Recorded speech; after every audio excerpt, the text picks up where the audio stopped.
សួស្តីអ្នកទាំងអស់គ្នាមកជួបជាមួយខ្ញុំម្ដងទៀតហើយនៅ vlog ជូនបារាំងទៅរៀនហោះហើរអ្នកទាំងអស់គ្នាឥ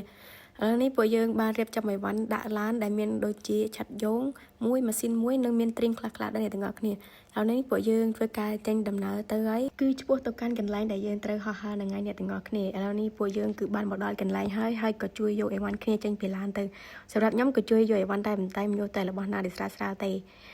មានឆាត់មួយកាបូបដាក់មួកមួយហើយនឹងធុងទឹកកកពូបារាំងពេលឃើញខ្ញុំកាន់ច្រើនអញ្ចឹងគិតក៏សួរថាមានអីគិតជួយអត់ហើយខ្ញុំក៏មិនចាំបាក់យូរដែរដោយសារតែកាបូបពើក្រហមហ្នឹងក៏វារៀងធ្ងន់ខ្លះដែរហើយខ្ញុំក៏កាន់តែធុងទឹកកកនិងឆាត់មួយប៉ុណ្ណឹងឯងឥឡូវអត់ឲ្យចាំយូរទេគាត់ក៏ធ្វើការដាក់ដាំបង្គោលដើម្បីជាសញ្ញានៅពេលដែលគាត់ហោះហើយនឹងចុះមកវិញមានសុខភាពល្អបន្ទាប់ពីដាក់ដាំបង្គោលហើយគាត់ក៏ចាប់ផ្ដើមទាញយកឆាត់របស់គាត់ចេញពីកាបូបអាធំហ្នឹងទៅដើម្បីទាញតម្រូវឆាត់ឲ្យត្រង់ទៅនឹងទិសដៅនៃខ្យល់បន្ទាប់ពីទាញចេញពីកាបូបហើយគាត់ក៏ចាប់ផ្ដើមទាញមើលនៅសម្ពាធខ្យល់ដើម្បីតម្រង់វាឲ្យត្រូវនឹងទិសដៅបន្ទាប់មកគាត់ក៏ចាប់ផ្ដើមដាក់ម៉ាស៊ីននៅលើស្មារបស់គាត់ដើម្បី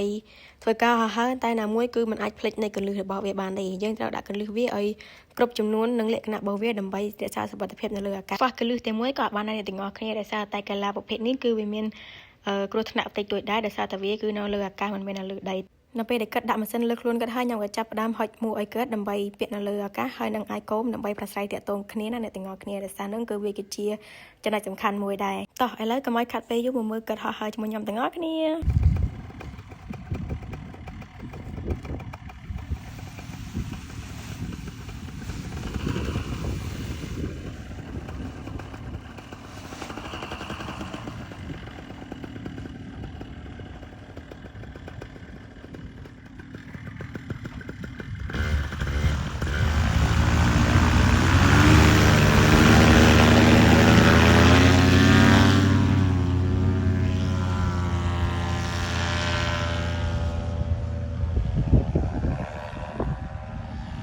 បន្ទាប់ពីគាត់ហោះហើរបានរយៈពេល10នាទីគាត់ក៏និយាយអាយកូនសួរខ្ញុំថាបានឃើញម្លងនៅក្បែរហ្នឹងអត់ខ្ញុំក៏ថាឃើញបន្ទាប់ពីហ្នឹងហើយគាត់ថាចាំមើលថតវីដេអូឲ្យគាត់នឹងហោះឆ្វៃម្លងនឹងរយៈពេលមួយចុងនឹងទាំងអស់គ្នាបន្ទាប់ពីខ្ញុំថាឃើញម្លងហើយគាត់ក៏ប្រាប់ឲ្យខ្ញុំថាជួយថតវីដេអូឲ្យគាត់ផងខ្ញុំក៏ចាប់ផ្ដើមថតវីដេអូឲ្យគាត់ប៉ុន្តែដោយសារតែគឺនៅឆ្ងាយពេកកាមេរ៉ារបស់ខ្ញុំចាប់អត់ច្បាស់ទេអ្នកទាំងអស់គ្នាឃើញព្រាលអញ្ចឹងឯងអរគុណសម្រាប់ការតាមដានទស្សនាវីដេអូរបស់ខ្ញុំជួបគ្នាវីដេអូក្រោយ